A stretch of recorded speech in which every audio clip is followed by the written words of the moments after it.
পর্যায়ে যে অবস্থা তৈরি হয়েছে, এটা নিয়ে একটা আলোচনা করা যায়। বাবা মায়ের সামনে যুবতী মেয়েকে ধরে নিয়ে তাদের চোখের সামনে দর্শন করা হচ্ছে সেখানে, কিন্তু এই জাতিসংঘের যে মানবাধিকার আলাদা, এদের কোনো ভূমিকা সেখানে নাই। মানে কেমন যেন কথাটা এমন হয়েছে যে মুসলমানদের কোনো মানবাধিকার থাকবে না। মানবাধিকার মূলত কাদের জন্য? অমুসলিমদের জন্য। মুসলমানদের কোনো মানবাধিকার নেই। চীনের দিকে তাকিয়ে দেখি, চীনে এই চীনেও তাদের মানবাধিকার কাতলে আছে, কিন্তু উইঘুরের মধ্যে লাখ লাখ মুসলিমকে নির্যাতন করা হচ্ছে। এমনকি চীনের মধ্যে একটা সেল এরকম আছে, কারাগার এরকম আছে, কারাগার সেল আছে এমন সেখানে ধর্মান্তরিত করা হয়।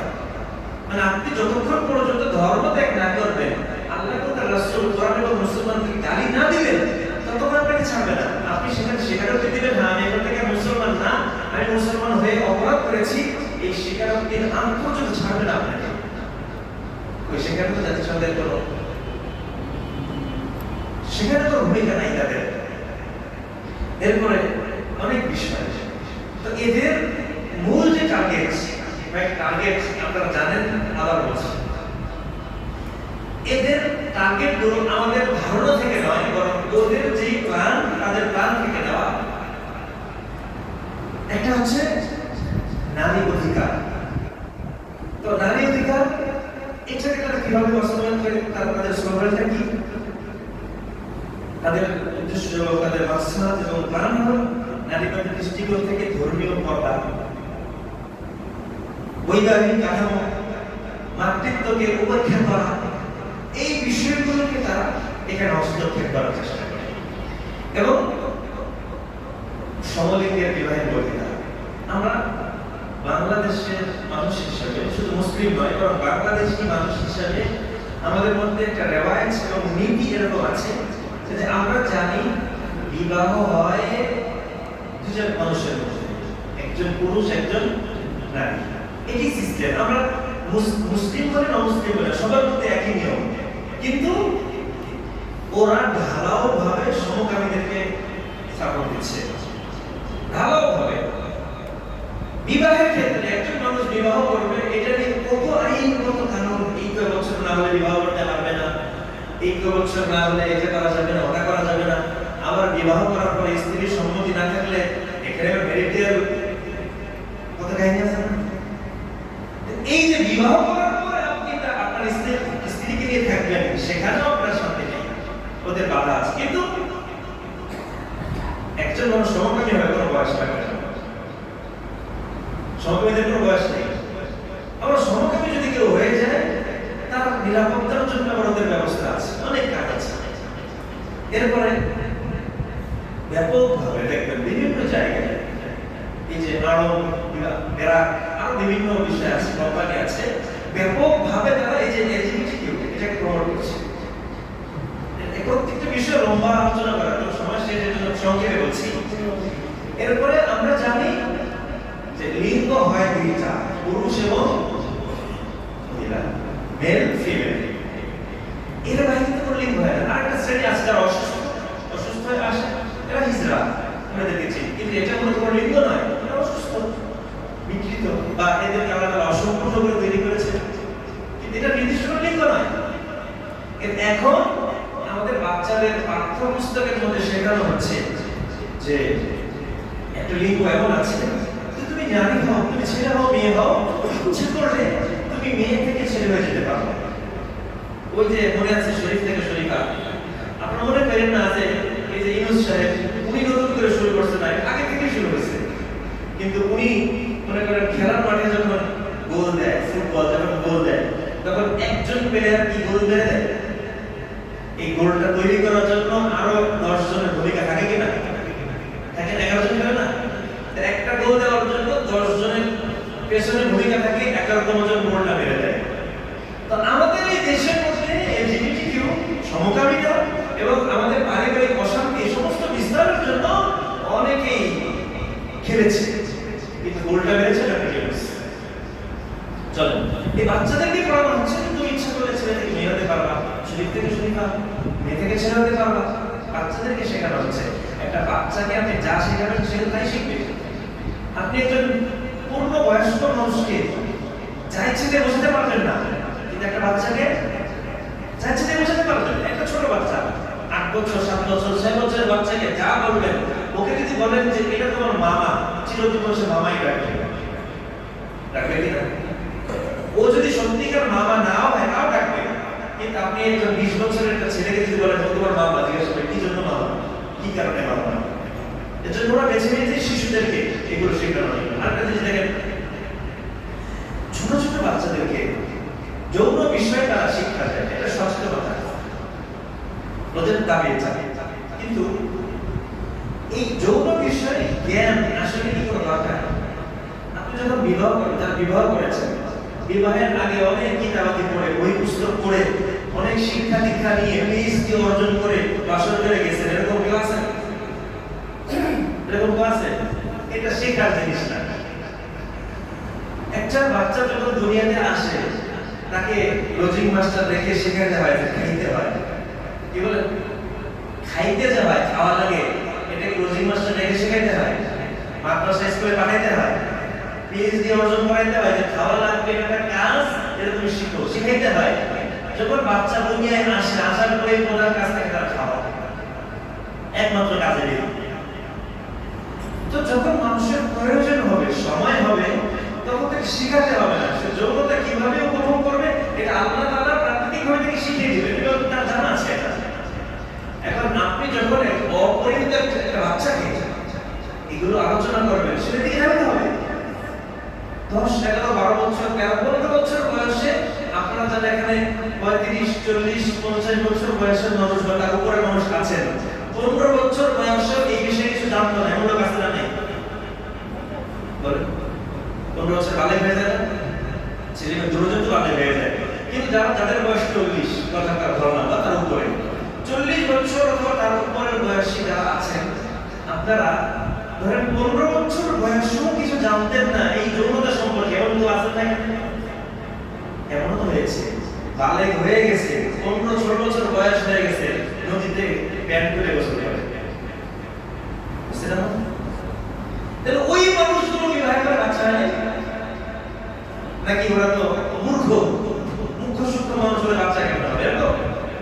তাহলে ওই মানুষগুলোর যদি বাচ্চা হয়, তাদের যদি বংশ বিস্তার হয়, তাহলে 5 বছর 7 বছরের বাচ্চাকে যৌনতা কেন শিক্ষা দিবেন? আপনার কাছে, আপনার বয়স 35, 40, 50 বছর, 60 বছর বয়স, আপনার কাছে যদি একটা বন্দুক দেওয়া হয়, এই বন্দুক নিয়ে কি আপনি গুলি শুরু করবেন, যাকে তাকে গুলি করবেন? কিন্তু 5 বছর বয়সের বাচ্চার হাতে যদি আপনি বন্দুক দেন, এখানে মানুষ একজন এরকম থাকবে? এটা অস্ত্র, এটা দিয়ে জাতিকে ধ্বংস করা যায়। যৌনতা, এই যৌনতা একটা অস্ত্র, এটা দিয়ে জাতিকে ধ্বংস করে দেওয়া যায়। একজন পরিণত বয়স্ক মানুষ যখন যৌনতা সম্পর্কে জানবে, এটাকে ব্যালেন্স করতে পারবে, সংরক্ষণ করবে। কিন্তু যখন অপরিণত বয়স্ক একটা বাচ্চার সামনে আপনি তুলে ধরবেন, এমনকি কার সাথে কি করলে কি হয় না হয় সব তাকে শিক্ষা দেওয়া হচ্ছে, এবং কিভাবে করলে তোমার সন্তান হয়ে যাবে না সেটাও শিক্ষা দেওয়া হচ্ছে। আমরা মুসলিম হিসেবে এতটা কি বলে মানে নির্বোধ হয়ে আছে, বিভোর হয়ে আছে আমাদের বর্তমানকে নিয়ে। আমরা কিছু চিন্তা করছি না। একটা ছোট বাচ্চাকে যখন এসব শেখানো হবে, সেটাকে প্র্যাকটিস করার চেষ্টা করবে কিনা? এই আমাদের জাতিকে ধ্বংস করার জন্য দেখেন আলোচনা অনেক, ইনশাআল্লাহ আল্লাহ তাআলা আগামী সময় আলোচনা করব। কিন্তু আপনার একটা প্রশ্নের উত্তর দেই, আপনি বলবেন যে তাহলে পরে এত কিছু কেন করতেছে? ওদের মূল কারণটা হচ্ছে আমেরিকা, ব্রিটেন। তো ওরা এখানে এগুলো কেন করছে? আপনাদের মনে থাকার কথা, 1993 সালে ওরা একটা বিল পাস করেছে আমেরিকায়। সেটা হচ্ছে যুক্তরাষ্ট্রের জন্য হুমকি হয়। এটা ভালো করে মনে রাখবেন, মুখস্থ করার চেষ্টা করবেন। এটা একেবারে মৃত্যু পর্যন্ত এই কথাটা মনে রাখবেন। সে কথাটা কি? ওদের একটা বিল আছে, এরকম একটা আইন আছে, যুক্তরাষ্ট্রের জন্য হুমকি হয় এমন কোন রাষ্ট্র অথবা কোন জাতি তাকে ধ্বংস করতে হবে। বাবার আগে শুনেছেন? হয়তো শুনে থাকবেন, না শুনে প্রথম শুনলেন। ওদের একটা আইন যে যুক্তরাষ্ট্রের জন্য হুমকি হয়, তাদের অস্তিত্বের জন্য হুমকি হতে পারে এরকম কোনো দেশ অথবা জাতি তাদেরকে ধ্বংস করতে হবে। এখন মাসলা ক্লিয়ার যে ওরা কেন আমাদেরকে ধ্বংস করার জন্য মাঠে নেমেছে। তা আমরা বাংলাদেশ তো আর হয়তো যেভাবে আগাচ্ছি, নিজেদের মধ্যে দ্বন্দ্ব, কলহ, পারস্পরিক দ্বন্দ্ব, রাজনৈতিক দ্বন্দ্ব, সহিংসতা, তা আমরা যদি আরো 100 বছর প্র্যাকটিস করি তাহলে হয়তো আমরা আমেরিকার বিরুদ্ধে হুমকি নাও হতে পারি, ঠিক না? কি বলেন? আমরা একে অপরকে ধ্বংস করার জন্য যেভাবে মাশাআল্লাহ সময় দিচ্ছি, আমরা আমেরিকাকে কখন ধ্বংস করবো এই সময় আমাদের আছে? আওয়ামী লীগ দলের, বিএনপি দলের একে অপরকে, দুইটা দলের নাম বলো, সব দলই বলো, একজন আরেকজনকে আমি খাবো, এটার জন্য তোমাকে মেরে ফেলতে হলো আমার সমস্যা নাই। এই তো আমার পেটে খাবার দাবার, যে দলই বলে কোন একটা দলের আমাদের এই ধান্দা। তাহলে এই ধান্দায় যদি আমরা থাকি তাহলে নিজেদের ধ্বংস করার জন্য জীবন শেষ করে দিচ্ছি, আমেরিকার জন্য হুমকি হওয়ার সময় আমাদের আছে নাই। তাহলে আমরা তো আমেরিকার জন্য কখনো হুমকি হয়তো বা হবো না। তাহলে আমেরিকা কেন আমাদের এখানে আলোচনায় খুলে, আর কেন আমাদের এখানে এসে আমাদের বাচ্চাদেরকে ধ্বংস করছে, আমাদের নারীদেরকে ধ্বংস করছে, কেন আমাদের সামাজিক বন্ধনকে ধ্বংস করছে, কেন আমাদের রাজনৈতিক অবস্থাকে ধ্বংস করছে? কি তাদের স্বার্থ? কেন? কারণ ওরা জানে, আলোচনা এখানে শেষ করছি, এই উত্তরটা দিয়ে ওরা জানে যে বাঘের বাচ্চা, বাচ্চা হলো তো বাঘ, বাঘের বাচ্চা, বাঘের বাচ্চা আর বিড়ালের বাচ্চা দুটো একসাথে রাখবেন, একসাথে একই দুধ খাওয়াইলেন, একই খাবার খাওয়াইলেন, বিড়াল বড় হলে বাঘ হবে, বিড়াল বড় হলে কি হবে? বিড়াল। আর এই যে বাঘের যে ছোট বাচ্চাটা, ওটা বড় হলে বিড়াল হয়ে যাবে। খাবারটা কি খেয়েছে, কি হবে? বাঘ হবে। বাঘ। আমরা বিড়ালের বাচ্চা না বাঘের বাচ্চা? যদি নিজের আত্মপরিচয় ভুলে গিয়ে থাকেন, এই বিষয়ে আরেকটা আলোচনা হবে ইনশাআল্লাহ, সময় নেই আজকে। আপনি কে, আমি কে, এই আত্মপরিচয় যদি আপনাকে একবার জাগিয়ে দেওয়া যায় তাহলে ইসলামের দুশমন দুনিয়ার মধ্যে আর ঠাঁই পাবে না ইনশাআল্লাহ। শুধু আত্মপরিচয়, আপনি যদি এটা জানতে পারেন আমি শুয়ে দাঁড়িয়ে ছিলেন, ওই আগে আলোচনা করবেন ইনশাআল্লাহ, ওই মদিনায় আমর ইবনে খাত্তাব একজন ব্যক্তি, ওয়ান পারসন, একজন ব্যক্তি সারা দুনিয়া কাঁপিয়েছে। কারণ তার মধ্যে এই উপলব্ধি ছিল, এই ফিলটা ছিল যে আমি বাঘের বাচ্চা। তো আপনার মধ্যেও যদি এই ফিল তৈরি করে দেওয়া যায়, ওসামা বিন লাদেন একটা পারসন পুরো দুনিয়াকে কাঁপিয়ে দিয়েছে, তার মধ্যে পরিপূর্ণ ফিলটা এসেছিল আমি বাঘের বাচ্চা, আমি কেন গোলামি করবো, আমি কেন দাসত্ব করবো, আমি তো একমাত্র আল্লাহর দাস, আল্লাহ ছাড়া কেন দাসত্ব মানতে রাজি না। এই এহসাস, এই ফিলটা মুসলমানদের যদি হয়ে যায় তাহলে দেখবেন আপনি বাংলাদেশে এই কুড়ে ঘরে থেকেও আমেরিকার টুইন টাওয়ার, আমেরিকার হোয়াইট হাউস আপনার ভয়ে থরথর হয়ে যাবে। ওরা চায় না যে আপনি আপনার আত্মপরিচয় স্মরণে আনেন, ওরা চায় না আপনি আপনার আপন জায়গায় ফিরে যান। এজন্যই আমাদেরকে ধ্বংস করছেই, রাজনৈতিকভাবে তারা এই বিশৃঙ্খলা তৈরি করছেই। আমাদের আগত যেই আমাদের জেনারেশন রয়েছে তাদেরকে ধ্বংস করার জন্য তারা তাদের সর্বোচ্চ দিয়ে চেষ্টা করে যাচ্ছে। আল্লাহ তৌফিক দিলে আলোচনা হবে ইনশাআল্লাহ। বাকি আল্লাহ আমাদেরকে সুন্দর তৌফিক দান করেন এবং আমাদের যা কিছু করণীয় সেটা আমাদেরকে পদক্ষেপ গ্রহণের তৌফিক দান করেন। আমিন। আলহামদুলিল্লাহ। আমরা মুসলিম, আমাদের দেশ মুসলমানদের দেশ, তাহলে এখানে আবার নতুন করে এই মানবাধিকারের কার্যালয় কেন করতে হবে? আমাদের এখানে কি মানবাধিকারের কোনো সংকট পড়েছে? যদি সংকট পড়ে তাহলে আমরা আমাদের মূলে ফিরে যেতে পারি। ইসলাম আমাদেরকে মানবাধিকার রক্ষার জন্য গুরুত্ব দিয়েছে। যেমন সব ক্ষেত্রে আলোচনা করছি। বাকি এই যে নতুন একটা গ্রুপ আমাদেরকে মানবাধিকারের বলি আওড়াচ্ছে, আমাদেরকে শোনাচ্ছে, এটার পেছনে একটা উদ্দেশ্য তাদের আছে। আল্লাহ তাআলা কোরআনে বলেছেন, নাস মাই ইউজিবুকা কাওলুহু ফিল হায়াতিদ দুনিয়া ওয়া ইশহাদুল্লাহ আলা মা ফি কলবিহি ওয়া হুয়া আলা কুল্লি শাইইন। কিছু মানুষ এমন আছে যাদের কথা অনেক সুন্দর, কথা অনেক সুন্দর, এমন ভাবে সুন্দর ভাবে কথা বলবে। বর্তমান সময় নারী অধিকার, এই নারী অধিকার অনেক সুন্দর কথা না? কে না চায়? ধরেন একজন মানুষ দেখান ও চায় না নারী অধিকার, সবাই চায়, আমরাও চাই। কিন্তু নারীর অধিকার বলে ওরা কি উদ্দেশ্য নেয় এটা আমাদের বুঝতে হবে।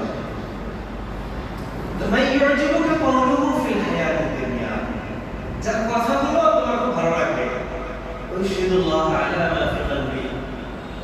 এবং সে আল্লাহকে সাক্ষী রাখে যে আমি তোমার কল্যাণের কথা বলছি, ভালোর কথা বলছি, উপকারের কথা বলছি।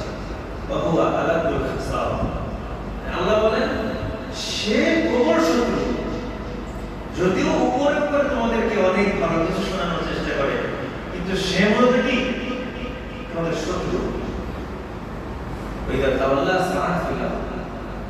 যখন চলে যায়, সামনে থেকে যখন চলে যাচ্ছে, সামনে ছিল আমাদেরকে এই অধিকার সেই অধিকার শোনায়, যখন পেছনে যায়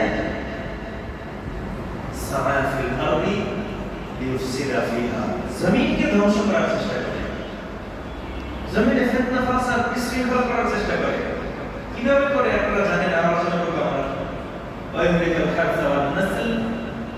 এবং কৃষি ভূমিগুলো, কৃষি জমিগুলো, কৃষি পণ্যগুলো ধ্বংস করে। নসল হলো আমাদের যে সৃষ্টি রয়েছে, জন্ম যে পদ্ধতি রয়েছে, এটাকে নষ্ট করে, জনপদ বলতে পারে, এটাকে নষ্ট করে। এইগুলোর সাথে এই যে মানবাধিকারের কার্যালয়ের সম্পর্ক কি, আমরা এগুলো নিয়ে আলোচনা করবো ইনশাআল্লাহ। তা আমরা যদি এই আয়াতের দিকে দেখি, 1450 বছর আগে এই আয়াতটা যেন আজকের জন্যই নাযিল হয়েছে মনে হয়। কি বলেন? চলেন, ইসলাম কি আমাদেরকে কোনো জায়গায় মানবাধিকার দেয়নি বা সম্পূর্ণ রেখেছে? যদি আপনি বলেন জীবনের অধিকারের বিষয়ে ইসলাম কি বলে, তাহলে ইসলাম বলে من أجل ذلك كتبنا على بني إسرائيل أنه من قتل نفسا بغير نفس أو فساد في الأرض فكأنما قتل الناس جميعا। একটা জীবনের দাম কত? আল্লাহ বলছেন যে একটা জীবনের দাম এমন, যদি কোনো মানুষ একটা মানুষকে অন্যায়ভাবে হত্যা করে তাহলে তার অপরাধটা এমন যেন সে দুনিয়ার সব মানুষকে মেরে ফেলল। কি পরিমাণ অপরাধ! ইসলাম আমাদেরকে জীবনের অধিকার দিয়েছে, নারীর অধিকারের বিষয়ে ইসলাম আমাদেরকে দিয়েছে, বিধান দিয়েছে। আল্লাহ তাআলা কঠোরভাবে বলেছেন, নারীদের সাথে উত্তম আচরণ করবে। এরপরে পুরুষ এবং নারী নির্দিষ্ট জায়গায় যথেষ্ট অধিকার আল্লাহ তাআলা দিয়েছেন। للرجال نصيب مما ترك الوالدان والأقربون وللنساء نصيب مما ترك الوالدان والأقربون مما قل منه وكثر نصيبا مفروضا। পুরুষের জন্য নির্দিষ্ট অংশ আছে, অধিকার আছে, নারীর জন্য তার জন্য যতটুকু যথেষ্ট, এই যথেষ্ট পরিমাণ অধিকার আল্লাহ আমাদেরকে দিয়েছেন, নারীদেরকে দিয়েছেন। শ্রমিকের অধিকার আল্লাহ তাআলা বলেন, ওয়ালা তাবখাসুন নাস আশিয়াআহুম ওয়ালা তা'আসু ফিল আরদি মুফসিদিন। ওয়ালা তাবখাসুন নাস, মানুষকে ছোট বানান, আশিয়াআহুম, তাদের জিনিস। আপনি কার সাথে লেনদেন করেছেন, যে বিষয় নিয়ে লেনদেন করেছেন এই বিষয় নিয়ে আপনি কাউকে ঠকাবেন না, এই আদেশ কার? ওয়ালা তাবখাসুন নাস, কোরআনের আয়াত পড়ছে, আল্লাহর আদেশ। ওয়ালা তাবখাসুন নাস আশিয়াআহুম ওয়ালা তা'আসু ফিল আরদি মুফসিদিন। এবং জমিনের মধ্যে ফাসাদ করো না, বিশৃঙ্খলা করো না। হাদিসের মধ্যে এসেছে, আল্লাহ নবী সাল্লাল্লাহু আলাইহি ওয়াসাল্লাম বলেছেন, উতুল আজীরা আজরাহু ক্বাবলা আন ইয়াতুফা আরাকুহু। যখন কোনো শ্রমিকের মাধ্যমে তুমি কোনো কাজ করাবে, তখন তার ঘাম শুকানোর আগেই তার পারিশ্রমিকটা দিয়ে দেবে। ইসলাম আমাদেরকে প্রত্যেকটা ক্ষেত্রে দুর্বল মানুষদের অধিকারের ব্যাপারে ইসলাম কি বলে? ওয়াবুদুল্লাহ ওয়া লা তুশরিকু বিহি শাইআ ওয়া বিল ওয়ালিদাইনি ইহসানা ওয়া বিল কুরবা ওয়াল ইয়াতামা ওয়াল মাসাকিন ওয়াল জারি যিল কুরবা ওয়াল জারি জুনুবি ওয়াস সাহিবি বিল জামবি ওয়া ফিস সাবিলি ওয়া মা মালাকাত আইমানুকুম ইন্নাল্লাহা লা ইউহিব্বু মান কানা মুখতালান ফাখুরা। আল্লাহ বলেন যে আল্লাহর গোলামি করো ওয়া লা তুশরিকু বিহি শাইআ, এবং কারোর সাথে তোমরা তাকে শরীক করো না। ওয়াল ওয়ালিদাইনি ইহসানা, পিতামাতার সাথে ভালো ব্যবহার করবে। ওয়া বিল কুরবা, এবং নিকট আত্মীয় যারা রয়েছে তাদের সাথে উত্তম আচরণ করবে। ওয়াল ইয়াতামা, এতিমদের সাথে উত্তম আচরণ করবে। ওয়াল মাসাকিন, মিসকিন যারা রয়েছে তাদের সাথে ভালো ব্যবহার করবে। ওয়াল জারি যিল কুরবা, নিকটবর্তী যারা প্রতিবেশী আছে। ওয়াল জারি যিল কুরবা ওয়াল জারি জুনুব, দূরবর্তী যারা প্রতিবেশী আছে তাদের সাথে উত্তম আচরণ করবে। ওয়াস সাহিবি বিল জামবি, তোমার সাথী যে রয়েছে তার সাথে। ওয়া ফিস সাবিল, এবং মুসাফিরের সাথে। ওমা মালাকাত আইমানুকুম, তোমাদের যারা দাস দাসী রয়েছে, তোমাদের কর্মচারী রয়েছে, শ্রমিক রয়েছে, তাদের সাথে উত্তম আচরণ করবে। মানে সকল শ্রেণীর মানুষের সাথে ভালো ব্যবহার করবে। শিশুর অধিকারের ব্যাপারে আল্লাহ তাআলা বলেছেন, এই যে অধিকারের কথাগুলো ইসলামের মতো করে, কোরআনের মতো করে এত সুন্দরভাবে অধিকারের আলোচনা কেউ করে নাই, কোনো মানুষ করে নাই। আল্লাহ তাআলা বাচ্চাদের সম্পর্কে, শিশুদের ব্যাপারে বলেন, ওয়ালা তাকতুলু আওলাদাকুম খাশিয়াতা ইমলাক নাহনু নারযুকুকুম ওয়া ইয়্যাহুম। আল্লাহ বলেন যে শিশুদেরকে তোমরা অভাবের কারণে, অভাবের ভয়ে, খাশিয়াতা ইমলাক, কি খাওয়াবে, তাদের রিজিকের ভয়ে তাদেরকে মেরো না। কিন্তু যারা আজকে মানবাধিকারের বলি আওড়ায়, এরা কি বাচ্চাদেরকে রাখতে বলে না মারতে বলে? কি বলেন? বাচ্চাদেরকে, শিশুদেরকে মেরে ফেলার মতো এত বড় এজেন্ডা আমার চোখে আর পড়ে না। শিশুদেরকে মারো, অথচ ইসলাম বলে লা তাকতুলু আওলাদাকুম, সন্তানদেরকে মেরো না। নাহনু নারযুকুকুম ওয়া ইয়্যাকুম, আমি তাদেরকে খাওয়াই এবং তোমাদেরকেও খাওয়াই। খাওয়ানোর মালিক আমি।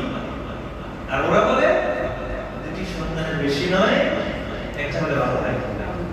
ওদের এটা স্লোগান। ধর্ম এবং মত প্রকাশের অধিকার, এটা কি ইসলামে নাই? লা ইকরাহা ফিদ্দীন, ধর্ম মানার ব্যাপারে কোনো বাধ্যবাধকতা নেই। আত-তাবায়্যানা রুশদু মিনাল গাই, আল্লাহ বলেন সঠিক এবং ভুল এটা স্পষ্ট হয়েছে। সঠিক যেটা এটা স্পষ্ট হয়ে গেছে, ইসলাম এসেছে। কুল জাআল হক ওয়া যাহাবাল বাতিল, সত্য এসেছে। এখন কাউকে আর বাধ্য করার দরকার নেই। কোথাও শুনেছেন যে কোনো মানুষ বলেছে, মানে ইমাম সাহেব বলে, কোনো আলেম বক্তা বলে যে ওই ধর্মের লোকেরা ইসলাম না, তাদেরকে মেরে ফেলো, ওরা মুসলমান না হলে মেরে ফেলো? কেউ বলে? এটা ইসলাম শিক্ষা দেয় না আমাদেরকে। তো যার যার ব্যক্তিগত অধিকার, হ্যাঁ, এটা আমাদের ক্ষেত্রে যদিও চালিয়ে দেয়, কিন্তু ইসলাম, মুসলমান, আল্লাহ, কোরআন এবং নবী ছাড়া অন্য কারো বিরুদ্ধে বললে এখানে আবার এই যে ব্যক্তির অধিকার, মত প্রকাশের অধিকার, এখানে অনেক আইন কানুন দেখা যায়। যে না, খ্রিস্টানদের ব্যাপারে বলা যাবে না, এই হিন্দুদের ব্যাপারে বলা যাবে না, অনেক আইন। কিন্তু মুসলমানদের বিষয়ে ইসলাম, কোরআন, আল্লাহ এবং রাসূলের বিরুদ্ধে বললে এখানে কোনো সমস্যা নেই। এই অধিকারটা আছে, সে যে কোনো সমালোচনা করতে পারে, বকাঝকা দিতে পারবে, এটা ওদের একটা দাবি। এরপরে সংখ্যালঘু যারা আছে, এদেরও তো অধিকার আছে। আমাদের দেশে সবাই তো মুসলিম না, অমুসলিম আছে, তো তাদের অধিকার কি? তাদের অধিকারের ব্যাপারে আল্লাহ তাআলা বলেন, লা ইয়ানহাকুমুল্লাহ আনিল্লাযীনা লাম ইউকাতিলুকুম ফিদ-দীন ওয়া লাম ইখরিজুকুম মিন দিয়ারিকুম আন তাবাররুহুম ওয়া তুসিতু ইলাইহিম ইন্নাল্লাহা ইউহিব্বুল মুহসিনিন। যারা সংখ্যালঘু রয়েছে, এদের মধ্যে থেকে যারা তোমাদের সাথে যুদ্ধ করে না, কথার কথা, আজকে যদি বাংলাদেশের সংখ্যালঘুরা মুসলমানদেরকে গণহারে হত্যা করতে শুরু করে, আমরা কি বসে থাকবো? কি বলেন? যদি আমাদের কথা বাদ দিলেন, আমরা অস্ত্রটা তুলে নিলাম না, আমরা শান্তিপ্রিয় মানুষ, কথার কথা, যদি ভারতের মধ্যে ভারতের মধ্যে সংখ্যালঘু মুসলিমরা যদি সংখ্যাগরিষ্ঠ হিন্দুদের বিরুদ্ধে অস্ত্র তুলে নেয়, তাহলে কি হিন্দুরা বসে থাকবে যে মুসলমানরা অনেক কষ্ট করে অস্ত্র তুলে নিয়েছে, ওদের ইচ্ছা পূরণ করতে দাও? এরকম হবে কিছু নাকি? ওরাও মুসলমানদেরকে প্রতিরোধ প্রতিশোধ দেওয়া শুরু করবে? বরং মুসলমানরা অস্ত্র তুলে না নিতেই হিন্দুস্তানে, এই ইন্ডিয়াতে, ভারতে মুসলমানদের অবস্থা অনেক খারাপ। যারা জানেন তারা অবশ্যই জেনে থাকবেন। এই সংখ্যালঘুদের ব্যাপারে আল্লাহ বলেন যে তারা যদি তোমাদের বিরুদ্ধে যুদ্ধে লিপ্ত না হয়, এবং তোমাদের ঘর থেকে বের করতে বাধ্য না করে, তাহলে আল্লাহ তোমাদেরকে নিষেধ করেন না, বরং আদেশ করেন কিসের? তাদের সাথে ন্যায় আচরণ করো, ভালো সব ব্যবহার করো। সংখ্যালঘুদের ব্যাপারেও ভালো ব্যবহার করতে হবে, এই আদেশ কার? তাহলে প্রত্যেকটা মানুষ, এখানে তো কয়েকটি বিষয় বলা হলো, প্রত্যেকটা মানুষ তার নির্দিষ্ট জায়গায়, তার নির্ধারিত জায়গায় ইসলাম তাকে যথাযথ অধিকার দিয়েছে। আর ইসলামের যে অধিকারের নীতিমালা রয়েছে, ইসলাম কারো ব্যাপারে ঘোষণা দিয়েছে অমুকের অধিকার আছে, এই পর্যন্ত শেষ নয়। বরং ইসলাম যে আদেশ দিয়েছে, যার অধিকার বাস্তবায়নের আদেশ দিয়েছে, তার অধিকার বাস্তবায়ন করা মুসলিম এবং ইসলামের সাথে সংশ্লিষ্ট প্রত্যেকের ফরজ এবং কর্তব্য। তার অধিকার তাকে দিতে হবে। এমন নয় যে আজকে ফিলিস্তিনে আমরা যদি তাকাই, সহজ হিসাব, ফিলিস্তিনে যেভাবে মানুষকে মারা হচ্ছে, ওই কোন 7 অক্টোবরে কয়েকজন ইসরায়েলি ইহুদি ওরা মারা গেল, ওই তাদের যে অধিকার, মানব অধিকার, ওই 7 অক্টোবরের একদিনের মানব অধিকারের জন্য এই 1.5 বছর যাবৎ প্রতিদিন অসংখ্য অগণিত মানুষকে মেরে ফেলা হচ্ছে। অস্ত্র দিয়ে তো আছেই, না খাইয়ে পারছে, খাবারের তো ব্যবস্থা নেই, খাবারগুলোর মধ্যে তারা বিষ দিয়ে দিচ্ছে, বিষ দিয়ে দিচ্ছে, বিভিন্ন মাদক দিয়ে দিচ্ছে খাবারের মধ্যে, যা দিচ্ছে সামান্য, এটা যথেষ্ট নয়। তারা সেখানে মানবাধিকারের কথা বলে, তাদের জন্য ওই একদিন তারা আক্রান্ত হয়েছিল, অথচ কয়েক দশক ধরে মুসলমানরা সেখানে আক্রান্ত হচ্ছে, ওদের কোনো মানবাধিকার নেই। চলেন, এই যে জাতিসংঘ তাদের মানবাধিকার কার্যালয়, এটা মূলত দ্বিতীয় বিশ্বযুদ্ধের পরে 1945 সালে প্রতিষ্ঠিত হয়। তাদের উদ্দেশ্য, মূল উদ্দেশ্য হচ্ছে বিশ্বব্যাপী শান্তি এবং মানবিক মর্যাদা রক্ষা করা। বিশ্বব্যাপী কি করা? শান্তি প্রতিষ্ঠা এবং মানবিক মর্যাদা রক্ষা করা। এই উদ্দেশ্য বাস্তবায়নের অংশ হিসেবে 1993 সালে গঠিত হয় জাতিসংঘ মানবাধিকার কার্যালয়, office of the high commissioner of human rights. অঞ্চল ভিত্তিক অনেকগুলো দপ্তরের পাশাপাশি 18টি দেশে তাদের সরাসরি দপ্তর রয়েছে। আর বর্তমান বাংলাদেশও দপ্তর করেছে, 19টা হয়েছে। এটা হলো দপ্তর, কিন্তু আঞ্চলিক আর অফিস আছে অনেক।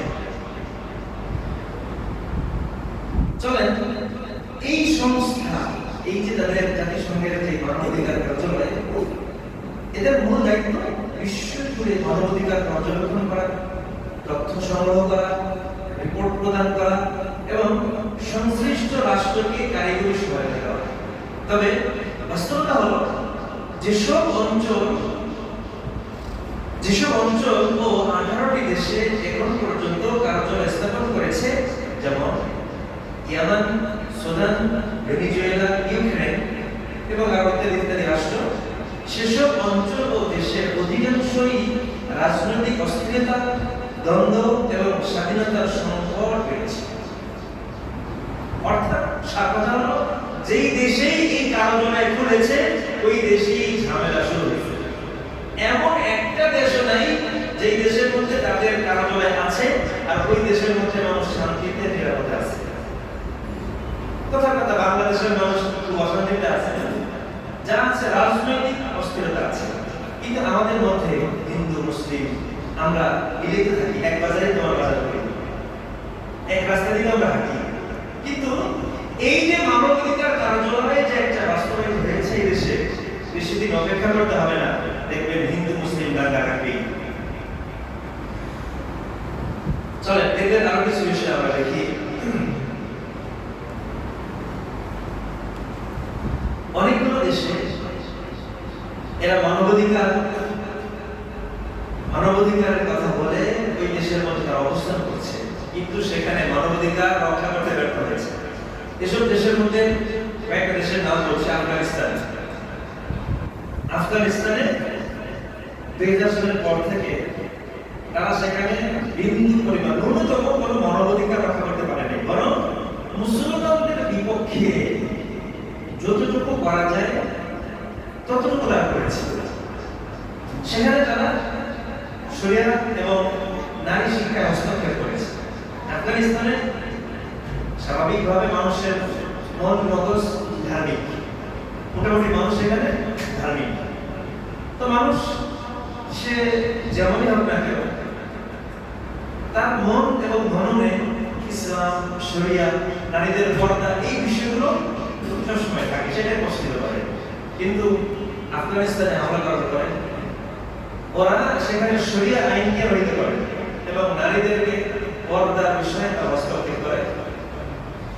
এরপর সুদানের মধ্যে প্রত্যেকটা আসলে আলোচনা করা সম্ভব না, আমি দেশের নামগুলো বলছি।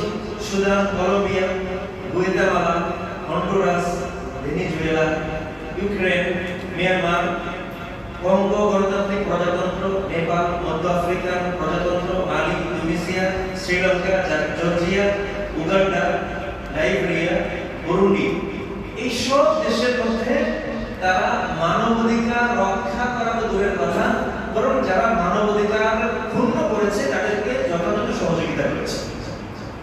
তারা এই যে আমাদের দেশে যারা মানবাধিকার ফেরিওয়ালা সেজে এসেছে, এখন তারা আসার চেষ্টা করছে বলা চলে না, এখন এসে পড়েছে। এরপরে কিছুদিন আগে আপনারা জেনে থাকবেন পূর্ব তিমুর ও দক্ষিণ সুদানে যা ঘটেছে, মুসলিম এবং খ্রিস্টানদের মধ্যে দ্বন্দ্ব লাগিয়ে একটা দেশকে দুই টুকরা করেছে। আপনারা জেনে থাকবেন ইসরায়েলের নির্যাতন ও হামলার মুখে ফিলিস্তিনিদের ন্যূনতম নিরাপত্তা নিশ্চিত করতে তারা ব্যর্থ হয়েছে।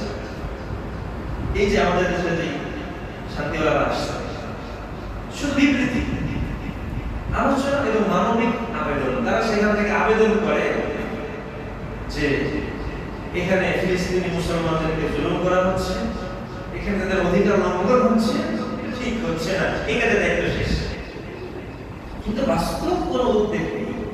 ইসরায়েলের প্রতি পক্ষপাত এবং মুসলিম রাষ্ট্রের প্রতি অনীহা বৈশ্বিক পর্যায়ে জাতিসংঘের নিরপেক্ষতা প্রশ্নবিদ্ধ করেছে।